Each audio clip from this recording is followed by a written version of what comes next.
Hi guys, it's me again for yet another Recently Seen, where I talk about horror that I've recently seen. You should have gathered that by now. And today I have watched a movie I had actually not heard about until a little while ago, called Waxwork. I don't know if you've heard about it. I don't know if it's a cult classic or anything. I mean, it's just kind of slipped by me. But I really like this one. Let's start with what it's about. It's basically the good old wax figures in a wax museum are actually living and will kill the costumers. That's not exactly a new concept, but this takes a different spin on it that I found I rather enjoyed. This movie feels like it would be really good for Halloween, actually.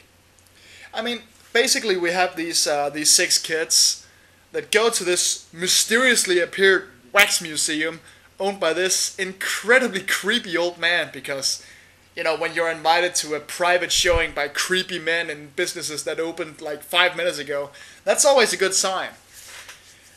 But they go there, and before we even know it, they disappear into the actual displays in the horror section. It's just wow. I mean, we're watching these rich kids just walking around this wax museum. One of them looks at a display that looks like a werewolf, and next thing we know, he's in a werewolf movie. It does this constantly. I mean, there's a werewolf display, there's a vampire display, a mummy display, a Marquis de Sade display, which was kind of a surprise and actually pretty freaky, though I'm sure some kinky bastards out there get a kick out of it. And I don't know why, but that really worked. I just loved it. They get sucked into this little pocket reality where the characters depicted in the wax try to kill them. Apparently they just take on the role that's missing in the piece. And I gotta say, that's actually a pretty good idea, because it makes it jump from, like I already said, from horror genre to horror genre, you know, from werewolf to mummy to vampire to whatever.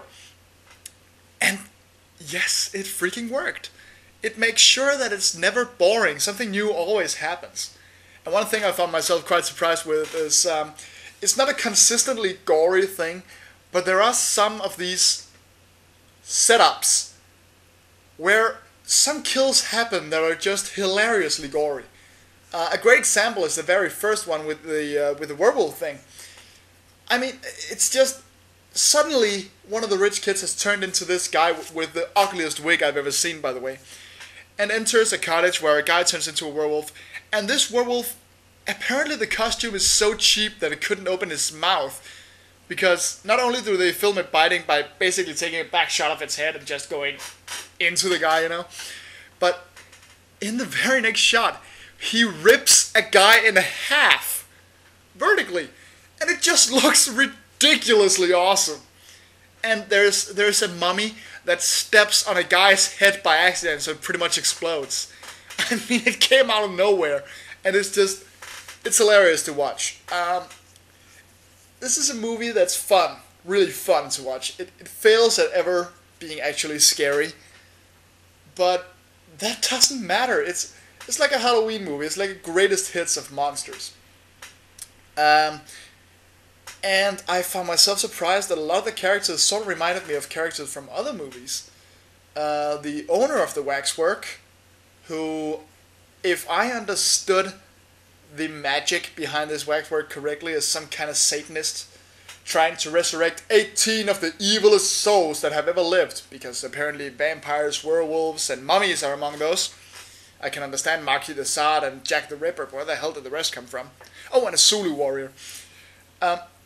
Somehow he actually, even though he was less mysterious and less looming, for some reason I kept thinking of the tall man from Phantasm.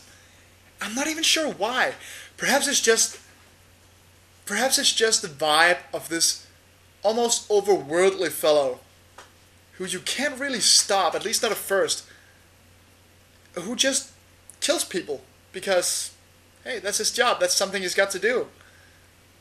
And not to mention that, he has a giant Frankensteinish helper that, if I recall the trivia page on IMDb right, was actually called Lurch in the script. It's a pretty accurate name for him. And finally, he has a midget helper. And I know it's gonna sound like I think all midgets sound the same, and I sound and look the same, and that's not what I'm trying to say. But he just, in every conceivable way, reminded me of the midget from Freaks, the Todd Browning's movie from 1932. You know, if you know it, you know what I mean. I mean, they look exactly the same. They even wear the same little jacket and bow tie. They almost talk alike. I mean, the only thing the guy's missing is a fully German accent. And my God, I just got a kick out of it. Even the police officer I thought I'd seen somewhere, it turned out I hadn't. He was only in really small time stuff. But there are some parts of this that just don't make any sense and still sort of add to the fun. Now, this is going to be kind of a spoiler. But it's going to be a big spoiler, actually, is the ending. But at the ending, somehow all the wax figures come to life all of a sudden, and that's just badass to watch. I mean, Jack the Ripper is after you, Marquis de Sade is after you, werewolf, vampire, a snake man, some kind of demonic baby that looks like it's from It's Alive, and all sorts of shit just comes to life and starts attacking this one guy and his girlfriend. And then, completely out of nowhere, a bunch of old people barge in, led by the guy's, I believe it was uncle or something, and just start hauling ass.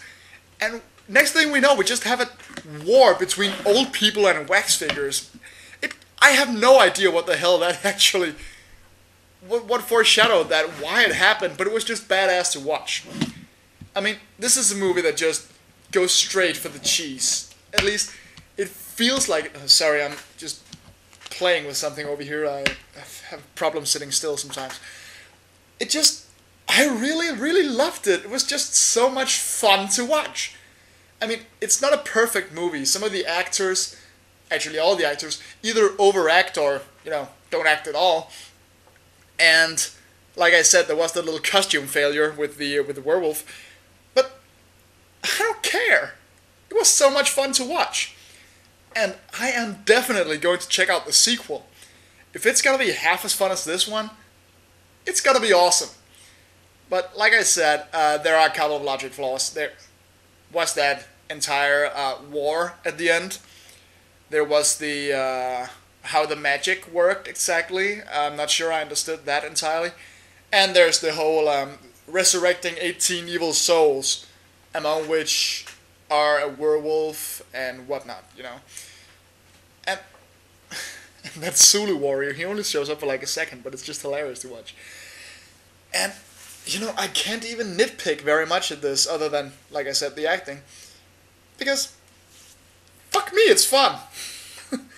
The characters are barely characters at all. I mean, I think one of them has like these one or two scenes, the hero actually, has these one or two scenes of him, you know, being higher class and his mom being really controlling, but it amounts to nothing. It has nothing to do with anything. And it just, there's no reason for it. It's just to give him at least a little character. And, I don't know, you know what? Just go watch it. You'll know what I mean. It's just freaking fun in every way. Very fun movie. Highly recommended.